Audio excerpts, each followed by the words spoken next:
The man known to history as James Monroe was born on the 28th of April, 1758, at his family's estate of Monroe Creek in Westmoreland County in the British colony of Virginia. His father, Spence Monroe, was born in 1727 and inherited 500 acres and at least 8 slaves from his father, providing for a comfortable but far from privileged existence. As with many gentlemen farmers of the time, Spence supplemented his income by working as a carpenter.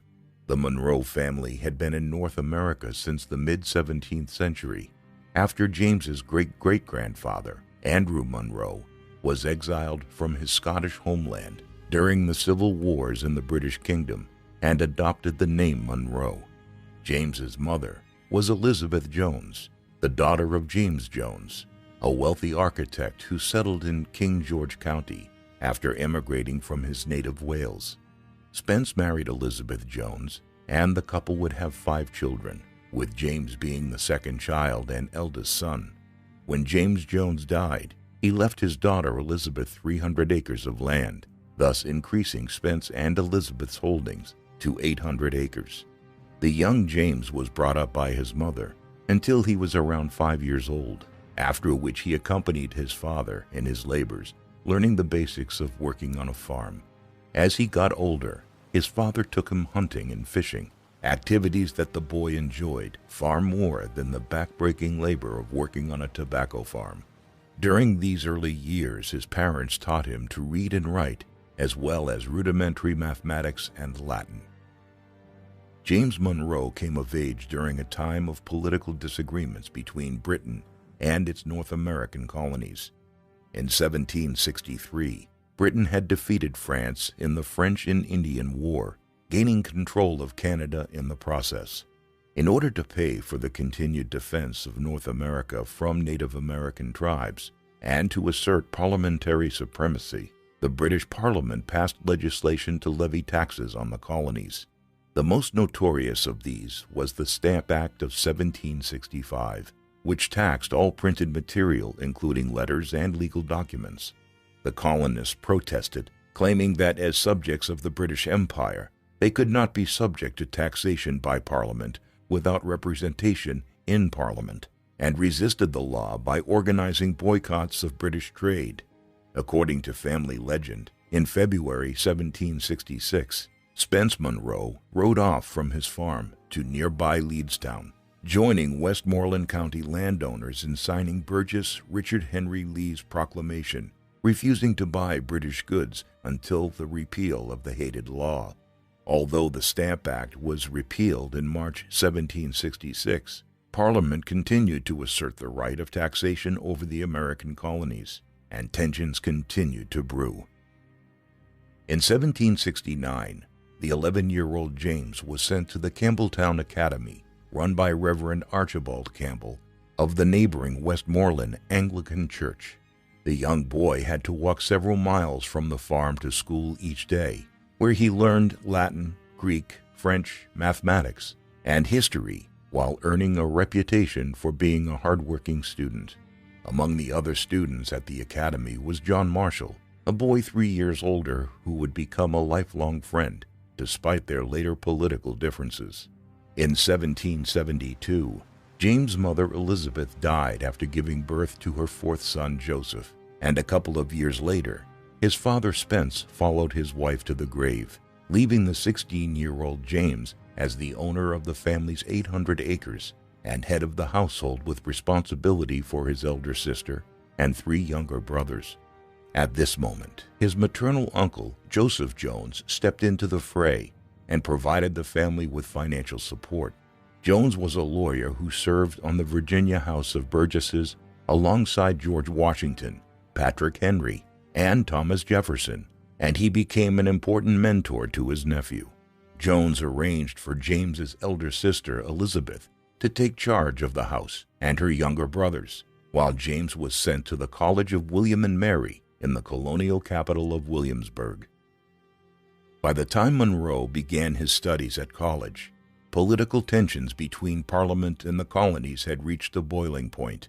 Following passage of the Tea Act in May 1773, In December, protesters in Massachusetts staged the Boston Tea Party, throwing valuable tea overboard from a British East India Company ship into Boston Harbor. The incident prompted Parliament to crack down on the rebellious New England colony by closing Boston Harbor, thus prompting Whig leaders in the American colonies to send representatives from 12 colonies to an extra-legal gathering they called the First Continental Congress in September to discuss a joint boycott of British goods.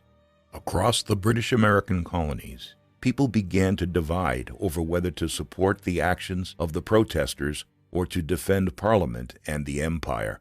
The division between patriots and loyalists was not at first over whether to break the British colonies from the British Empire, but rather over how the British Empire should view its colonies and what rights should be afforded to the citizens of the various British colonies.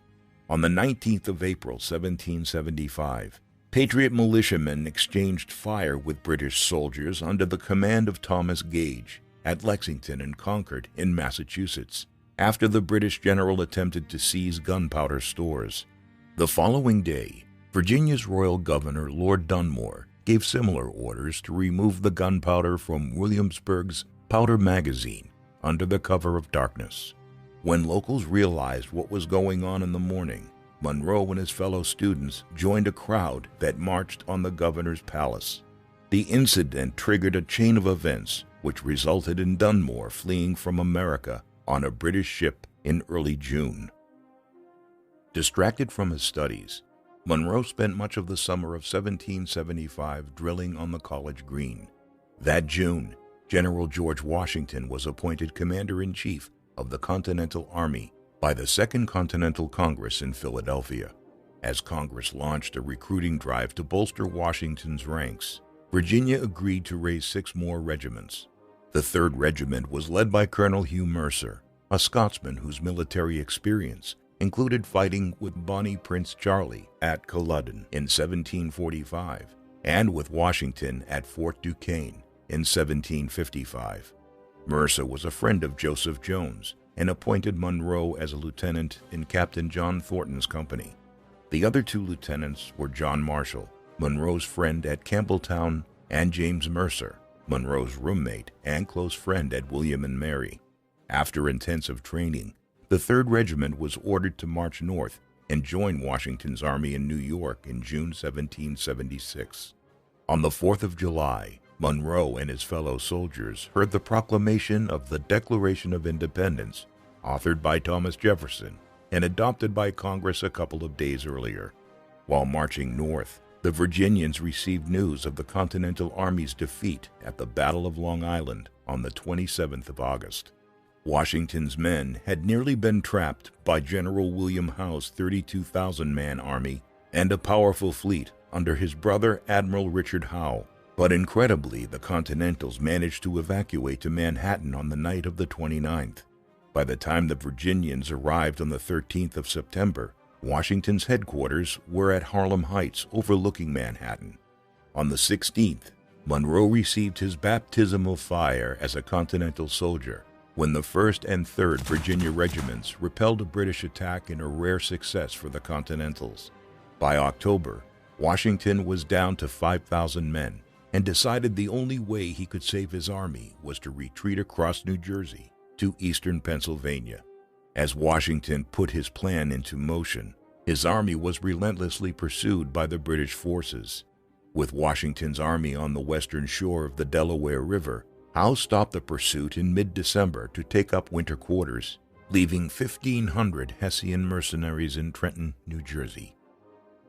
On Christmas Day, 1776, Washington planned a night raid across the Delaware to surprise the Hessian garrison at Trenton. The general's distant cousin, Captain William Washington, volunteered to lead a detachment attacking from the north, and Monroe volunteered to serve as his junior officer. On the morning of the 26th, Washington and Monroe led the Continental vanguard through a snowstorm and attacked at 8 o'clock. Although rudely surprised, the disciplined Hessians organized the defense and fierce fighting ensued. After successfully launching a charge to secure a pair of captured Hessian guns, Washington and Monroe continued to rush into a mass of Hessians. After Washington was wounded, Monroe took over the attack before being struck by a musket ball through his shoulder, which severed an artery. He was taken to Dr. John Riker, a local patriot who had joined them that morning, who managed to stop the bleeding.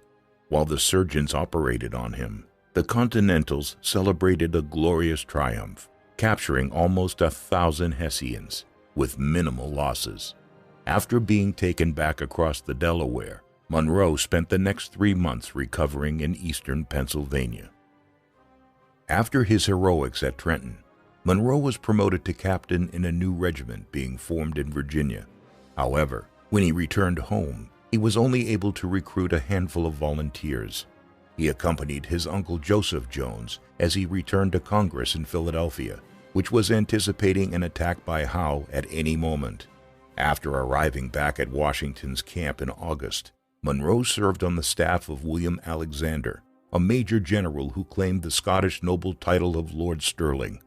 As a staff officer, Monroe was introduced to Washington's aides, including Alexander Hamilton and the young French nobleman, the Marquis de Lafayette, whom Monroe promptly befriended.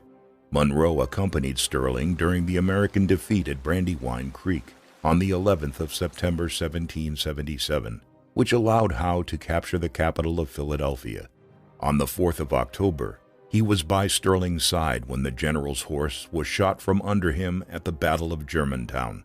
While Washington's army struggled to survive their stay at the winter quarters at Valley Forge, Monroe was promoted to major, and a Prussian officer named Baron Friedrich von Steuben appeared at headquarters and began to instill German discipline into the army. In May 1778, news arrived that France had signed a treaty of alliance with the United States, prompted in part by General Horatio Gates's victory over John Burgoyne at Saratoga the previous autumn. The new British commander, General Sir Henry Clinton, decided to evacuate Philadelphia and return to New York, prompting Washington to attack his rear guard at Monmouth on the 28th of June. After General Charles Lee mishandled the attack, Washington arrived with Stirling to hold the Continental line. Monroe led a detachment on a reconnaissance and found that the British were planning to attack Washington's right, allowing the American commander to respond and repulse the British charge. Having been praised for his conduct in battle, Monroe longed for a command of his own and left Stirling's staff. When Washington's aide, John Lawrence, proposed raising a regiment of black slaves to defend his native South Carolina with the promise of freedom after the war, Monroe asked Alexander Hamilton for a recommendation. Although Lawrence's scheme was endorsed by Congress, the South Carolina and Georgia legislatures resoundingly rejected the idea. After returning to Virginia and being unable to find a militia command, Monroe went to see Governor Thomas Jefferson. The governor took a liking to the young Monroe and offered to tutor him in law, making sure not only to familiarize him with the relevant laws of the day, but also important historical and philosophical texts associated with the development of legal principles. When Virginia was threatened by a British attack from the sea in April 1780, Jefferson moved the state capital inland from Williamsburg to Richmond, and Monroe accompanied him, deciding at the same time to sell his 500-acre family farm. In June, Monroe was dispatched by the governor to establish a chain of relay posts from Richmond to North Carolina to warn of any British attack. By July, Horatio Gates took over command in the southern colonies, only to be defeated shortly thereafter by General Charles Cornwallis at Camden in mid-August of 1780. Gates's defeat allowed the British to march towards Virginia, and a British army under Benedict Arnold, the former Continental Army general who had treacherously switched sides, invaded Virginia and sacked Richmond. Washington responded by sending a small force under Lafayette to Virginia. Unable to find a command with his friend, Monroe served as a volunteer in the 15,000-strong Allied army under Washington and the French General Rochambeau, as it surrounded Cornwallis at Yorktown, forcing the British general to surrender in October 1781. After completing his law studies, Monroe was admitted to the bar. and in April 1782, he was elected to the Virginia House of Delegates, serving alongside his friends John Mercer and John Marshall, and within a few months, he was named to the state's 8-man Privy Council. At the end of the year, he was elected to the Confederation Congress, established in 1781, following the ratification of the Articles of Confederation. The Articles had been drawn up by the Continental Congress to create a government for the 13 United States, but in their efforts to avoid repeating the British model of a powerful central government, the delegates left Congress weak, providing it with the means to declare war and conduct diplomacy, but without a standing army or navy or the power of taxation. Monroe was now Jefferson's congressional colleague, and the older man began to mentor him in the art of politics. After Monroe voted to ratify the Treaty of Paris in January 1784, which ended the Revolutionary War on extremely favorable terms for the United States, he voted with the other Virginia delegates in ceding Virginia's land northwest of the Ohio River to the federal government. But illness caused him to miss a crucial vote on a clause drafted by Jefferson to ban slavery in the territory by 1800. In May 1784, Jefferson departed for Paris to assist Benjamin Franklin in his ambassadorial duties in France. Before doing so, he introduced Monroe to his friend James Madison, a man 7 years older who would take Jefferson's place as Monroe's mentor and confidant during his absence. That summer, Monroe went on a lengthy journey to western New York to participate in talks with the Native American tribes, becoming friends with the native leader Joseph Brant. Upon his return to Congress in October, he argued that British garrisons which remained in the Northwest in defiance of the Treaty of Paris should be withdrawn as soon as possible. In January 1785, Congress moved to New York City, and it was there that Monroe met the 17-year-old Elizabeth Courtwright, who hailed from a wealthy merchant family. Monroe had befriended all 4 Courtwright sisters, but was especially captivated by the charming and intelligent Elizabeth, whom he married on the 16th of February 1786. The couple would go on to have 2 daughters and a son who died in infancy. Back in Congress, Monroe chaired a congressional committee to oversee negotiations with Spain over rights to the Mississippi River, which divided the United States and Spanish Louisiana in the west. After the King of Spain stopped negotiating with the United States over the dispute, Secretary of Foreign Affairs John Jay had agreed a treaty with Spanish Representative Don Diego de Cardequi to give the Spanish exclusive navigation rights to the southern part of the Mississippi for 25 years. Jay was supported by the northern states, which considered Spanish trade more important than the Mississippi, but Monroe and his southern allies believed otherwise. The Virginia congressman led the southern opposition to the treaty, which failed to obtain the support of the 9 states required for ratification. In 1786, Monroe resigned from Congress and returned to his native Virginia, where he opened a law practice in Fredericksburg. The following year, he was elected to the House of Delegates, but kept a close eye on the convention which gathered in Philadelphia in May 1787 to consider amendments to the Articles of Confederation. As James Madison was responsible for calling the meeting, Monroe was disappointed not to have been elected a delegate. On the 17th of September, the convention adjourned, and the text of the proposed Constitution of the United States, designed to replace the Articles of Confederation, appeared in newspapers throughout the country. Monroe had been a critic of Congress's weaknesses under the Articles and was a member of the Virginia Ratifying Convention, which met in June 1788. Although General Washington had presided over the convention, and James Madison had been responsible for writing much of the document, their fellow Virginians were more evenly divided. While Madison championed his creation, the fiery orator Patrick Henry led the anti-federalist opposition. Monroe was part of a group in the middle who believed that the Constitution should be accompanied by a Bill of Rights.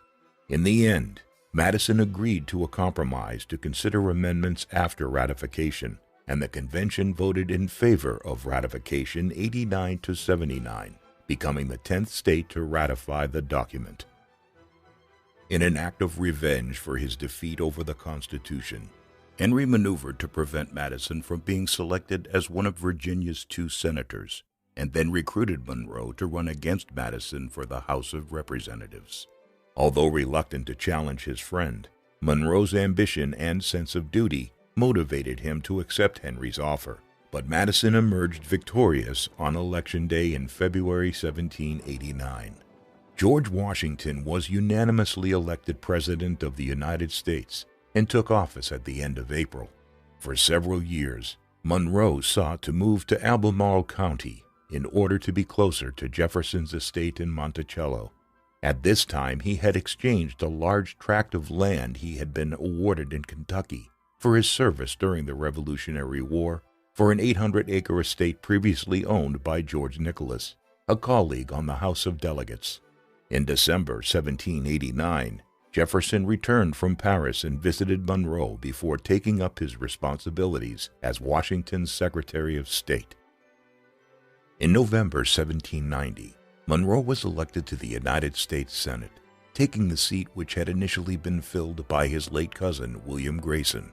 On the 6th of December, he was sworn in as a senator by Vice President John Adams. The issue dominating American politics at the time was the financial and economic reforms introduced by Alexander Hamilton, Washington's Secretary of the Treasury. Hamilton believed that his reforms would strengthen the national government so that the United States could achieve economic prosperity and enjoy greater security from potential enemies. Most of his supporters came from the northern states and called themselves Federalists. Hamilton's opponents believed that the Treasury Secretary's policies were far too similar to Great Britain's economic system and believed that it risked creating a despotic government, and described themselves as Republicans. By the time Monroe arrived in the Senate, Hamilton had already managed to obtain congressional approval to create the national debt, but a second battle was looming over the creation of a national bank. While Madison led the opposition in the House, Monroe was one of only 5 men to vote against it in the Senate. Both men were closely aligned with Jefferson, but the Secretary of State could not openly oppose his own administration, but he could instruct his friends to do so in Congress and in the press.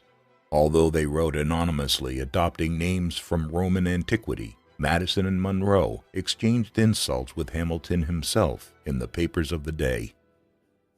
In 1792, Monroe and Virginia Representative Abraham Venable were approached by former Speaker of the House Frederick Muhlenberg to investigate allegations that Hamilton was embezzling federal funds.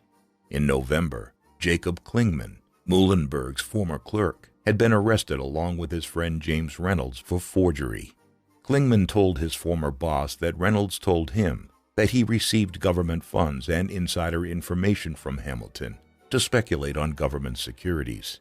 When the 3 men raised the issue with Hamilton in December, they were shocked and embarrassed to hear a detailed confession from the Treasury Secretary that he had not given James Reynolds money to speculate in the markets, but to keep secret his affair with James's wife Maria. The 3 men agreed not to speak of the matter ever again, but while Muhlenberg and Venable were satisfied by the explanation, when Hamilton requested his papers pertaining to the affair be returned to him, Monroe had them faithfully copied out by John Beckley, the clerk of the House of Representatives, and a Republican partisan, before sending them back to Hamilton. Either Monroe or Beckley informed Jefferson and Madison, but Hamilton was cleared of financial wrongdoing, and the affair with Maria Reynolds remained secret for 5 years. By 1793, the American political debate shifted to the arena of foreign policy.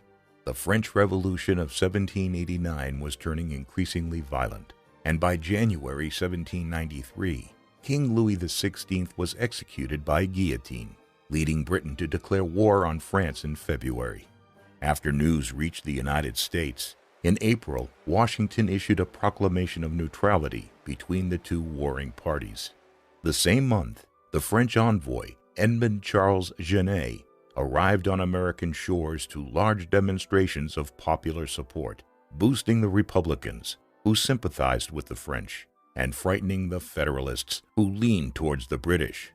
Genet made it his business to recruit American sailors to join French privateers attacking British shipping, and when asked by Washington to stop, he threatened to appeal to the American people above the president's head. Monroe had followed Jefferson's lead in supporting Genet. By the summer, even Jefferson became frustrated by the Frenchman's behavior, and Monroe and Madison encouraged Virginians to adopt a set of resolutions they wrote, which praised Washington, denounced the neutrality policy for violating the French alliance from 1778, and attacked Hamilton for seeking to replicate the British Constitution in America. At the end of 1793, Jefferson resigned as Secretary of State, partly as a result of the Genet affair. In early 1794, Britain closed the British West Indies to American trade and began to force American sailors to join the Royal Navy by claiming they were deserters from British ships, a practice known as impressment. Monroe led the Republican opposition in the Senate in calling for a boycott of British trade, while the Federalists hoped to send a special envoy to negotiate a treaty with Britain to resolve the disputes.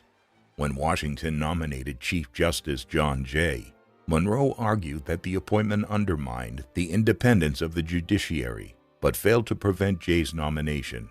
In late May, Secretary of State Edmund Randolph offered Monroe the post of Minister to France, replacing Gouverneur Morris, the New York Federalist who had failed to endear himself to France. Armed with Randolph's instructions to maintain friendly relations while asserting American neutrality, Monroe departed from Baltimore with his family and arrived in Le Havre on the 31st of July, reaching Paris on the 2nd of August. The Monroes arrived in France days after the radical leader, Maximilien Robespierre, was overthrown and guillotined in a coup. The political turmoil hindered Monroe's attempts to present his credentials, but on the 14th of August, he spoke to the National Convention about the shared principles of the American and French republics and received an enthusiastic response, after which he was recognized as American Minister to France. Monroe's duties involved representing and assisting Americans in France, some of whom had been imprisoned during the revolutionary turmoil.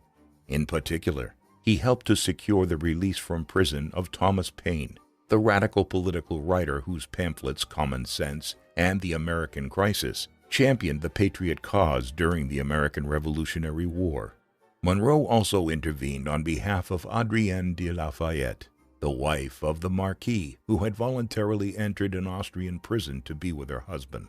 Her husband had been one of the leaders of the revolution in 1789, but in the midst of the political turmoil, he had escaped to the Austrian Netherlands in 1792, following a treason charge, but because of his politics had been placed in prison by the Austrians. Unconvinced that the Lafayette's captors would release Adrienne based on her husband's reputation as an American hero, Monroe allowed his wife Elizabeth to encourage public sympathy by making several visits to Adrienne in prison, an initiative which eventually secured her release.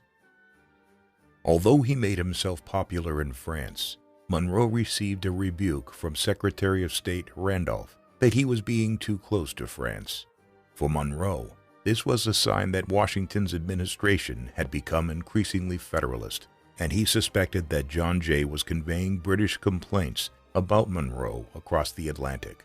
When Monroe informed Randolph that he had only done what he was instructed, and that closer relations with France would give Jay more leverage with London, Randolph told him to carry on. In November 1794, Jay signed a treaty with British Foreign Minister Lord Grenville, but sought to keep the terms secret. He had managed to secure the withdrawal of British forces from the northwest forts and negotiated a commercial treaty, but had not made any progress with the impressment of American sailors in the Caribbean. Days after the Senate approved the Jay Treaty in June 1795, the text became publicly available and caused an outcry. Monroe only learned of its contents in American papers in August and was infuriated that Randolph had not sent him a copy. By then, the Federalist Timothy Pickering was Secretary of State, and it was only in December that Monroe received a copy of the treaty. When Foreign Minister Delacroix informed him that the Jay Treaty invalidated the 1778 alliance, Monroe made a valiant effort to defend Franco-American relations. This led Washington's Federalist cabinet to demand his recall, and in December 1796, he was replaced by Charles Cotesworth Pinckney. Monroe returned to America around the time John Adams succeeded Washington as president in March 1797. He was soon confronted by Alexander Hamilton, who accused him of leaking documents to James Thomson Callender, the Republican journalist who had publicized the Reynolds affair. The two men came close to a duel, which was only averted following the intervention of Monroe's second and Hamilton's New York rival, Aaron Burr. After returning to Virginia and meeting with Jefferson and Madison, in 1798 Monroe published a lengthy defense of his conduct in France, which criticized the Washington administration. Washington was outraged and annotated Monroe's book with expressions of fury, but said nothing in public. In the meantime, Monroe supervised the construction of a new house called Highland on a 2,500-acre estate next to Jefferson's Monticello. By late 1799, Monroe was ready to return to the political fray and was elected governor of Virginia in December. He hoped that the governorship might enable him to heal his rift with Washington, but the former president died on the 14th of December, the day before Monroe arrived in Richmond. Monroe's powers as governor of Virginia were limited to being commander of the state militia and sharing executive power with the 8-man Privy Council. With these powers, he purchased weapons for the state militia and built an armory on the James River. On the 30th of August, 1800, Monroe received reports of a slave uprising led by a blacksmith named Gabriel, and over the next few days, he organized efforts to suppress the uprising. After several enslaved people were hanged, Monroe adopted a more lenient approach by hanging only the ringleaders and setting the others free. Monroe knew that the slaves were motivated by a similar spirit to the patriots of 1776, but while he acknowledged the injustice, he knew that any steps to abolish slavery would be fatal to his political ambitions. Monroe supported Jefferson's candidacy in the 1800 presidential elections against Adams, where a healthy Republican majority in the Virginia House of Delegates ensured that its 21 electoral votes were cast for its native son. However, while Jefferson had defeated Adams, he had tied with his running mate Aaron Burr, throwing the election to the House of Representatives. Despite efforts by some Federalists to choose Burr, Jefferson eventually triumphed. On the 4th of March, Jefferson assumed the presidency in the new capital of Washington, D.C., on the banks of the Potomac River, where he made a conciliatory speech declaring, "We are all Republicans. We are all Federalists." As the Virginians considered how to prevent future slave insurrections, Monroe asked the president for advice on removing enslaved Africans and their descendants to Africa. After identifying the British colony of Sierra Leone as the perfect solution, the idea was dropped when Monroe found that slavery was not permitted in the colony, and Monroe had no desire to free them before they arrived in Africa. At the end of 1801, Monroe was re-elected to a third term as governor, during which he promoted public infrastructure and the establishment of a public school system. The legislators were unwilling to provide the funds for these, while Monroe faced another slave rebellion. Monroe had planned to return to a legal practice after the end of his governorship, but in January 1803, he received an offer from Jefferson to return to Paris on a diplomatic mission. In November 1799, General Napoleon Bonaparte had taken power in France, and in 1800, he negotiated a treaty with Spain to transfer Louisiana back to France by 1803. The prospect of a strengthened French presence alarmed Jefferson, who considered plans to purchase the port of New Orleans on the mouth of the Mississippi. According to the instructions given to him by James Madison, now Jefferson's Secretary of State, after his mission to France, Monroe was also to go to Spain to negotiate the purchase of Florida. The Monroes arrived in France in April and met with Robert Livingston, who who had been attempting to negotiate a purchase since 1802. By early 1803, the French army, which Napoleon had sent to suppress the slave uprising in Haiti, had disintegrated from yellow fever and the stiff resistance by the Haitian revolutionaries, and the First Council was planning for the resumption of war with Great Britain and desperately needed money. On the 10th of April, Napoleon informed his finance minister, François Barbé Marbois, that he was prepared to sell the whole of Louisiana. Although Livingston had hoped to get the credit for negotiating the purchase himself, he was persuaded to work with Monroe, and on the 30th, Monroe and Livingston agreed with Barbé Marbois to buy Louisiana for $15 million. As they discussed how to finance the deal, Monroe revealed that representatives from the Hope and Bearings Bank in London had approached him a few days earlier to offer a loan which sealed the deal.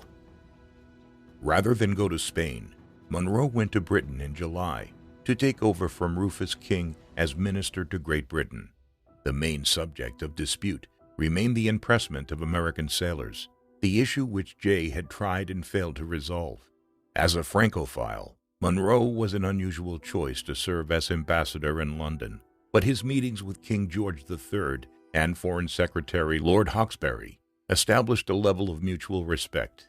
Nevertheless, with Prime Minister Henry Addington's government on the verge of collapse, Monroe concluded that the British were not interested in negotiations. When Addington's government fell in April 1804, William Pitt, the younger, returned to office as Prime Minister, and Lord Harrowby was appointed Foreign Secretary. After meeting with Harrowby in August, Monroe understood that no agreement would be forthcoming. He therefore left for Spain, hoping to persuade Spain to cede West Florida, which the Americans considered part of Louisiana. En route, he stopped in Paris and attended Napoleon's coronation at Notre Dame on the 2nd of December 1804. After arriving in Madrid, neither Monroe nor his colleague Charles Pinckney were able to make progress on the issue in talks with Foreign Minister Pedro Savalas Guerra and the royal favorite Manuel Godoy. So after writing to Madison to propose seizing Florida by force, Monroe returned to Britain. After returning to Britain in July 1805, Monroe was sidelined by a third Foreign Secretary, Lord Mulgrave, who had been in his post since January. However, the death of Pitt in January 1806 led to a new administration under his cousin, Lord Grenville, the same man who had negotiated with John Jay as Foreign Secretary. More importantly, Grenville's Foreign Secretary was Charles James Fox, a Whig leader and a sympathizer to Monroe's cause. Almost immediately, Monroe received encouraging signs, but the American diplomat was forced to wait, while Fox attempted to persuade his cabinet colleagues. In August, William Pinckney arrived to assist Monroe in negotiations, while Fox fell ill and died in September. Despite this, the new British negotiators, Fox's nephew, Lord Holland, and President of the Board of Trade, Lord Auckland, remained keen to come to an agreement. On the 31st of December, the four agreed to a treaty which improved on the terms Jay obtained 12 years earlier, but stopped short of a ban on impressment, only a commitment for British subjects and American citizens not to commit any outrage against each other. Disappointed that there was no ban on impressment, Jefferson decided not to send it to the Senate for ratification. The president's decision frustrated Monroe, who knew that he could not get better terms, especially after Grenville's administration fell in March 1807.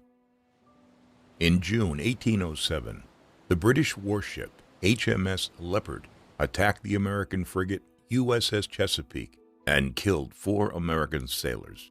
Monroe's efforts to discuss compensation with Foreign Secretary George Canning came to no avail, and at the end of the year, he decided to return home while Jefferson introduced the Embargo Act to ban all trade with foreign nations. With the 1808 election looming, Jefferson decided to step down following Washington's precedent of limiting himself to 2 terms, and Madison was his obvious successor. When Monroe went to Washington to meet his old friends, the President and Secretary of State avoided political topics making it clear that they were unhappy with Monroe. In response, Monroe allowed the Old Republicans, a group who believed the Louisiana Purchase was unconstitutional, to put his name forward for the presidency. To his surprise, Monroe also received the support of Richmond Federalists, but in the end, Madison won Virginia and the presidential election of November 1808 easily. As Monroe returned home, he became a full-time plantation farmer and gradually mended relations first with Jefferson and later with Madison. In early 1810, Monroe returned to the House of Delegates, and a year later he was elected governor of Virginia. During this time, Madison ordered the annexation and occupation of West Florida. 2 months after his election as governor, Monroe was offered the post of Secretary of State by President Madison, and he assumed the office on the 6th of April. While American ships suffered attacks from both the British and the French, Monroe adopted a tough line with their respective ministers, Sir Augustus John Foster and Louis Serrurier.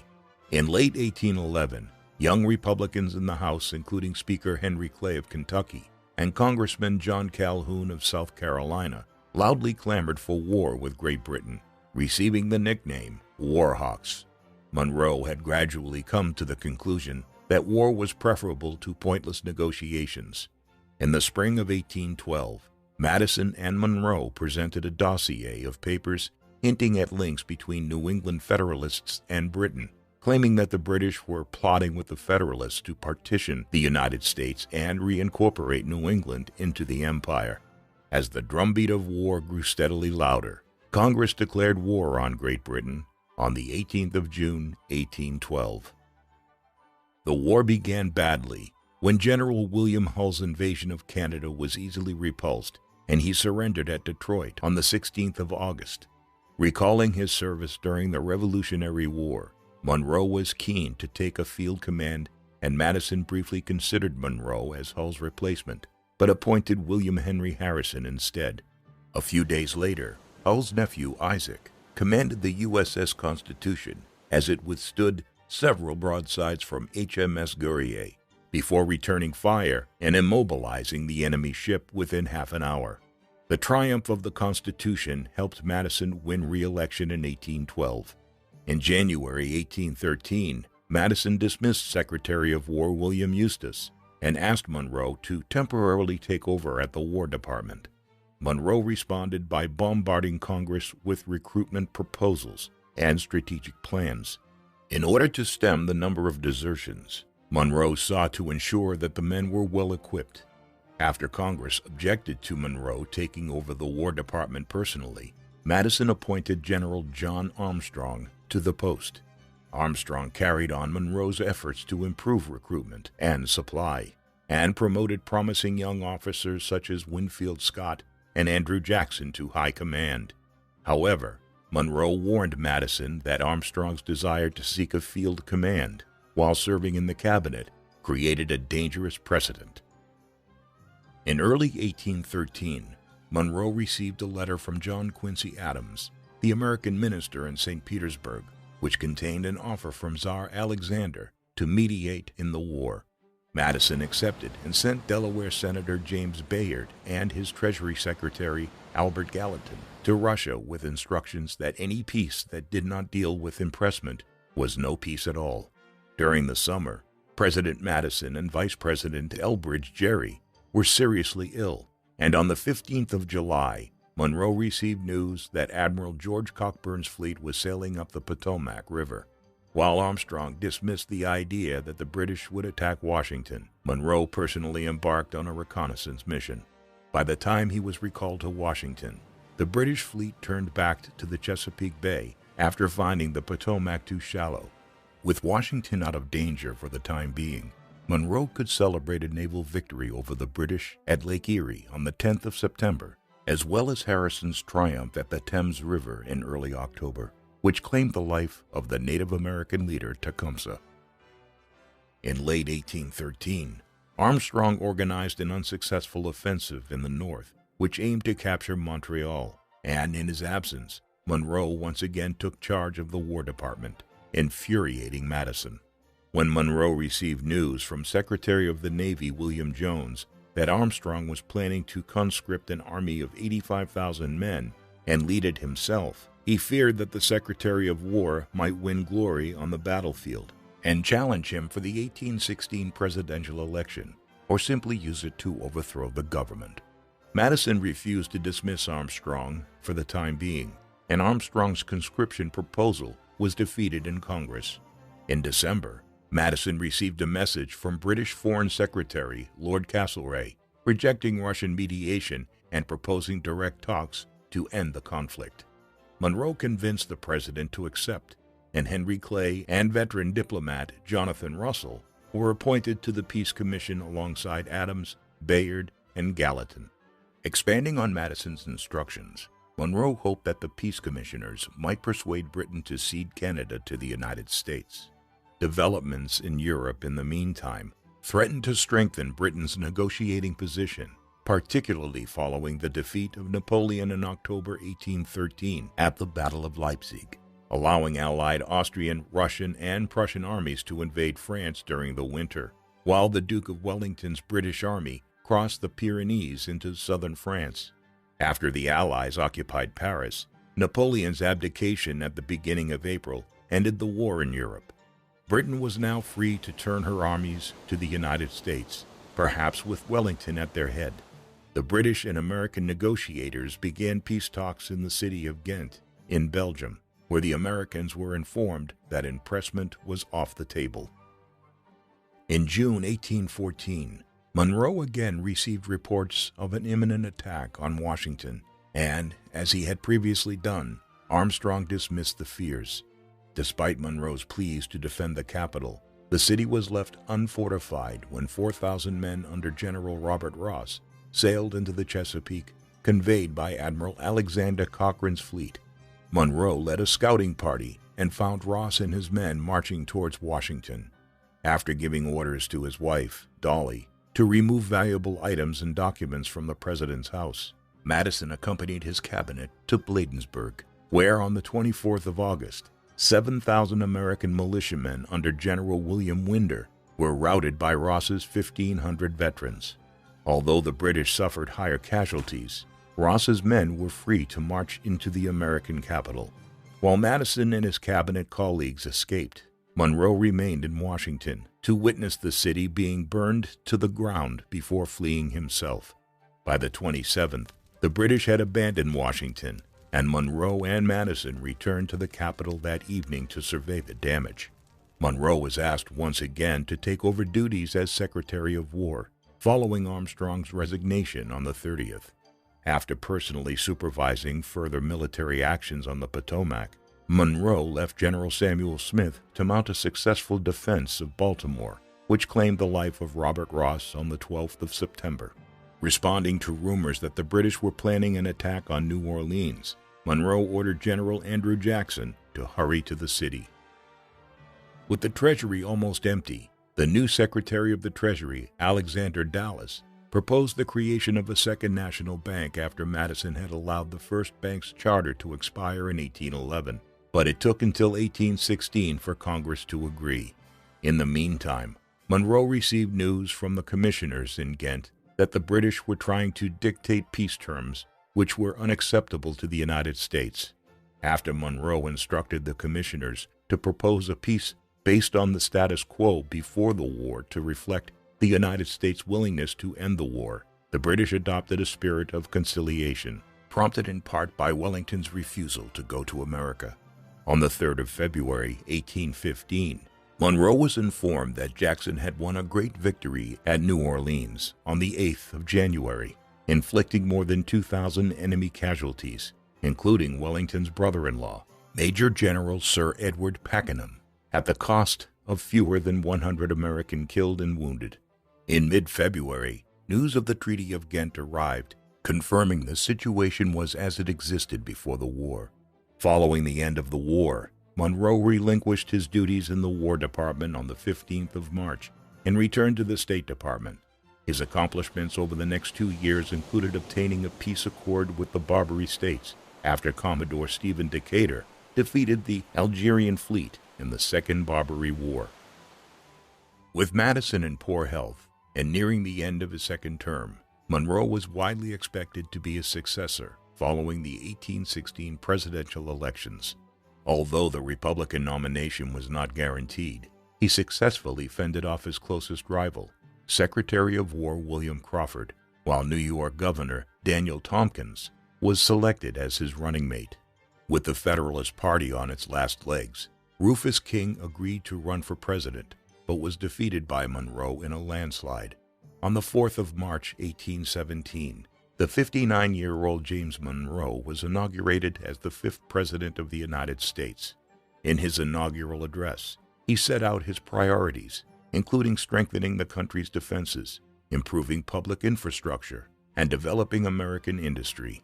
Following the speech, Monroe's old-school friend, Chief Justice John Marshall, administered the oath of office. Although he had been a partisan of Jefferson and Madison since the early days of the Republic, President Monroe sought to eliminate party divisions and represent the whole country. He asked William Crawford to remain at the Treasury, where Madison had moved him in October 1816, and appointed South Carolina's John Calhoun Secretary of War. He appointed John Quincy Adams as Secretary of State. During the summer of 1817, Monroe embarked on a tour of the northern and eastern part of the country, reliving the memories of the Revolutionary War and receiving an enthusiastic welcome everywhere he went, including the Federalist heartland in New England, where a Boston newspaper described Monroe's visit as heralding an era of good feelings. After returning briefly to Virginia, he and Elizabeth arrived in Washington in October, where they moved into the president's house while it was still being rebuilt from the damage done 3 years earlier. As part of the reconstruction work, the gray sandstone of the presidential residence was painted white, and from this time onward, the building became known as the White House. Monroe also supervised the construction of new buildings for his cabinet departments. Following the American annexation of West Florida, the Seminole Indians routinely launched raids into the territory from Spanish East Florida. In January 1818, Monroe ordered General Andrew Jackson to lead an army against the Seminoles, while taking care not to attack any Spanish forts. Jackson wrote to Monroe and proposed to take the war to the Spanish and claimed that he could conquer East Florida within 60 days. Monroe was ill at the time and did not read Jackson's letter, which was dealt with by Secretary of War Calhoun, but he may have quietly approved of Jackson's approach. The general did not only capture the Spanish town of Pensacola, but drew Britain into the diplomatic row after executing a couple of British subjects captured alongside the Seminoles. Congress blamed Monroe for attempting to provoke war from Spain, and the president wrote to Jackson, criticizing him for exceeding orders. In the meantime, Secretary of State Adams was negotiating with the Spanish envoy Luis de Onís to purchase East Florida. After several months of talks, Adams and Onís signed a treaty on the 22nd of February, 1819, in which Spain agreed to the formal cession of both East and West Florida to the United States in return for new boundaries west of the Mississippi that recognized Spanish control of Texas. While the Senate ratified the treaty unanimously, King Ferdinand of Spain would not do so until 1821. The controversy over Jackson's actions in Florida coincided with a congressional investigation into the Bank of the United States' role in land speculation in the Western Territories. In order to save itself, the National Bank stopped giving out loans, which, in addition to the post-war surplus in manufactured goods from Europe, which flooded into American markets, contributed to the economic crisis known as the Panic of 1819, during which land values fell by 75%. With limited means at his disposal to address the economic downturn, Monroe embarked on a tour of the South and West. While in Nashville with General Jackson, he witnessed the economic devastation that had been caused to the city. By the time he reached Frankfort in Kentucky, he promised his audience that he was prepared to work with Congress to find a solution to the economic difficulties. Although the president planned to cross the Mississippi and go to St. Louis, Monroe's exhaustion cut the tour short, and he returned to Washington in August.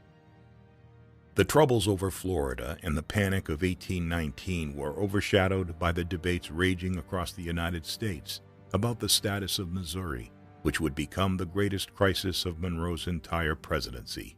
In February 1819, Representative James Talmadge of New York introduced amendments to ban slavery in response to Missouri's application for statehood. After heated debate, the amendments were narrowly passed in the House, but defeated in the Senate. When the new session of Congress met in March 1819, Congressman John Holmes, representing the District of Maine in the state of Massachusetts, presented a motion for Maine statehood. In response, Speaker Henry Clay refused to advance the measure without the admission of Missouri as a slave state. Over the coming months, both houses of Congress were dominated by discussions surrounding slavery and questions of its legality and morality. On the 15th of December, the southern state of Alabama was admitted to the Union as a slave state. The status of slavery in Alabama was accepted by the free states in the North, since slavery already existed and the surrounding states were all slave states. Alabama's admission as the 22nd state created a balance of 11 free states in the North and 11 slave states in the South, giving them equal representation in the Senate. With slavery now becoming the most important political issue in the country, the status of slavery in Missouri could determine the future of the institution in the United States. While he was privately opposed to slavery, Monroe was a slave owner and knew that he could not express any anti-slavery sentiments without losing support in the South during a presidential election year. He was keen to have both Missouri and Maine admitted to the Union as soon as possible. While Clay sought a compromise in Congress, Monroe persuaded Senator James Barber to introduce a motion in the Senate to link Maine's admission to that of Missouri.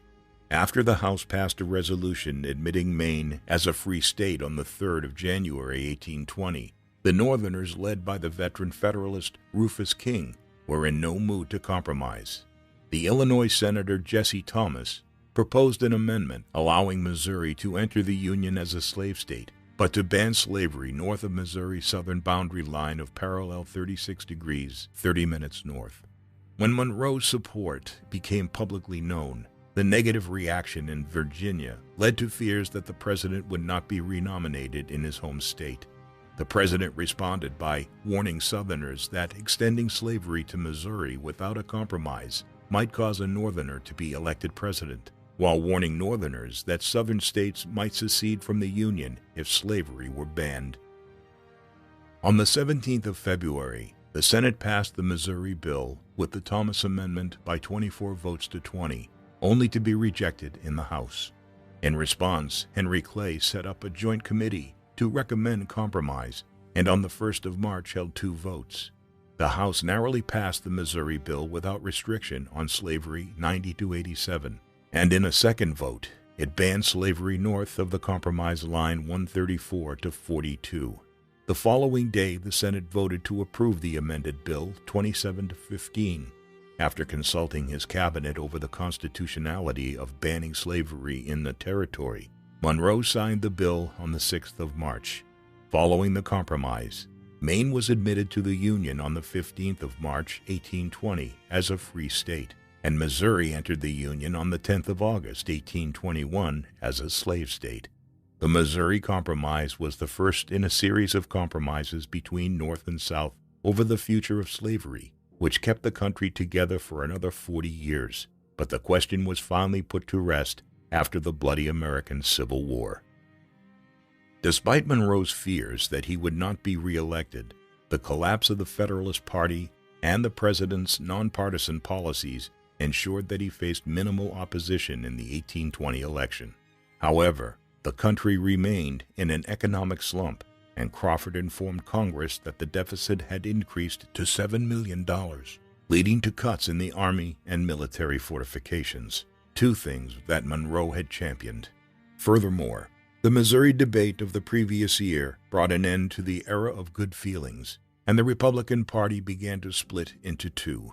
While the president continued to enjoy considerable popular support, party leaders who called themselves Old Republicans argued that the president had adopted Federalist ideas and longed to return to the Jeffersonian tradition of states' rights and limited government. The leader of the old Republicans was Senator Martin Van Buren, who found an ally in Monroe's cabinet in the form of Treasury Secretary William Crawford. When the new congressional session opened in March 1821, the old Republican Philip Barber was elected Speaker of the House, threatening to make Monroe's life difficult. Early in his second term, Monroe received a proposal from the American Colonization Society to establish a colony on the coast of West Africa to repatriate slaves freed by American naval vessels, enforcing the ban on the Atlantic slave trade that Congress had enacted in 1808. Monroe recalled his correspondence with Jefferson on the subject 2 decades earlier and considered the proposals as a potential solution for emancipation of slaves within the United States. However, he believed that as President of the United States, he did not have the constitutional authority to purchase land in Africa and could only encourage the Society's cause and ask Congress to provide funds for the Society. The colony was eventually named Liberia, and the Society named its capital Monrovia in recognition of the President's support. As he considered potential solutions to the problem of slavery, Monroe also hardened his attitudes towards the Native Americans.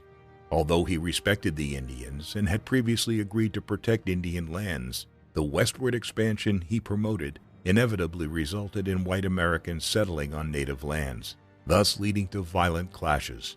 Monroe became increasingly convinced that the only way for Native Americans to survive was to assimilate them into American society by promoting education and Christianization.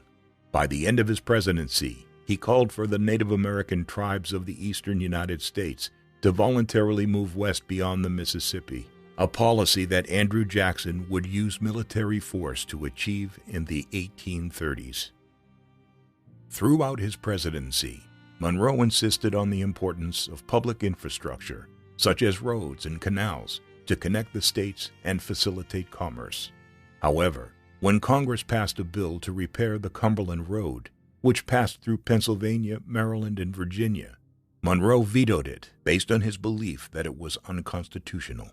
His veto message from May 1822 was accompanied by a lengthy report asking Congress to recommend a new amendment to do so, which he had been demanding from Congress for several years. In the meantime, Congress could raise the funds for improvements and assign them to the states to carry out the work. Monroe hoped that his proposal would encourage support around the country for national improvements, but Congress adjourned without acting on his recommendations. In 1824, Chief Justice John Marshall ruled in the Gibbons v. Ogden case that Congress had the power to regulate interstate commerce, including for navigation, but it came too late in Monroe's presidency for him to implement his agenda. While Monroe's influence on domestic policy was waning, events in Latin America would inspire his most enduring legacy. For more than a decade, Spain's Latin American colonies faced rebellions led by Bernardo O'Higgins in Chile, José San Martin in Argentina, and Simón Bolívar in Colombia. For much of his presidency, Monroe pursued a policy of neutrality, rejecting Henry Clay's calls for recognition of the republics due to the delicate nature of Spanish-American negotiations over Florida. Monroe had been sympathetic to the South American republics and saw the opportunity for a major expansion of trade, and in the spring of 1822, he informed Congress he would recognize Argentina, Chile, Colombia, and Peru. On the 19th of June, Monroe and Adams granted official recognition to the veteran Colombian diplomat Manuel Torres. Although Monroe was certain that Spain was unable to recover its colonies, he feared that other European powers might try and help Spain to do so. Under the influence of Tsar Alexander of Russia and Prince Metternich of Austria, in 1815, Austria, Prussia, and Russia signed the Holy Alliance, which aimed to suppress revolutionary insurrections, and by 1822, France had joined the alliance before sending an army to Spain to restore King Ferdinand to absolute power in 1823. When Monroe received word from the Tsar in October 1823, that he would not recognize the South American republics. He feared an imminent intervention from the Holy Alliance. Meanwhile, American ambassador to Great Britain, Richard Rush, had been discussing the question with Foreign Secretary George Canning, who was not yet prepared to recognize the new republics, but proposed issuing a joint declaration disclaiming any part of the Spanish colonies and opposing their transfer to any other power. Monroe wrote to Jefferson and Madison for advice on how to respond to the proposals, and both ex-presidents advocated accepting them. However, Adams argued that accepting Canning's proposals would tie American hands over Texas and other Spanish colonies that the United States might one day wish to incorporate.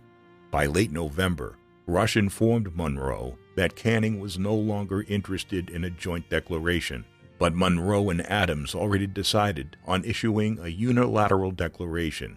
In a message to Congress on the 2nd of December 1823, Monroe asserted that the American continents, by the free and independent condition which they have assumed and maintain, are henceforth not to be considered as subjects for future colonization by any European powers. As the United States did not have much of a navy to speak of, it lacked the means to enforce the Monroe Doctrine, but it contributed to America's assertiveness in foreign policy as it emerged as a great power during the 19th century. In 1824, during the last year of his presidency, Monroe helped to organize the Marquis de Lafayette's tour of the United States and received his old friend at the White House in October. The presidential election that year was destined to be one of the most contested in American history. The major candidates included three of Monroe's cabinet secretaries, Adams, Calhoun, and Crawford, as well as Henry Clay and General Andrew Jackson. Calhoun dropped out of the race early and became favorite for the vice presidency. While Jefferson and Madison backed Crawford, Monroe remained neutral in the race, though his personal sympathies may have been with Adams. When the electoral votes were counted, Jackson won 43% of the vote and 99 electoral votes, while Adams came second with 32% and 84 electoral votes. With no candidate winning a majority of the Electoral College, it was up to the House of Representatives to choose between the top three finishers, Jackson, Adams, and Crawford. With his presidential ambitions thwarted for the time being, Clay agreed to support Adams in return for the State Department and ensured that Adams would receive backing of Kentucky and Ohio.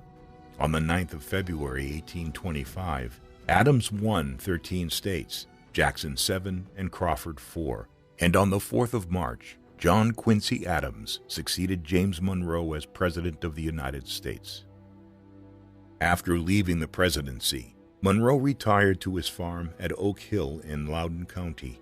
He was heavily indebted, and his request for Congress to pay off the debts he incurred in public service would be debated for several years, forcing him to sell part of his Highland estate and give the rest to the Bank of the United States in lieu of payment. Monroe continued to visit Jefferson until Jefferson's death on the 4th of July, 1826. Jefferson's passing created a vacancy on the University of Virginia's Board of Visitors, and Monroe was appointed to the body and resumed his collaboration with Madison, the newly elected rector. In October, President Adams offered his predecessor the opportunity to represent the United States at the Pan American Congress in Panama, but Monroe declined, owing to his financial situation and his wife Elizabeth's poor health. The United States ended up sending 2 observers, but one died, and the other arrived after the end of the meeting, thus allowing Great Britain to sign a series of trade agreements with the independent Latin American republics.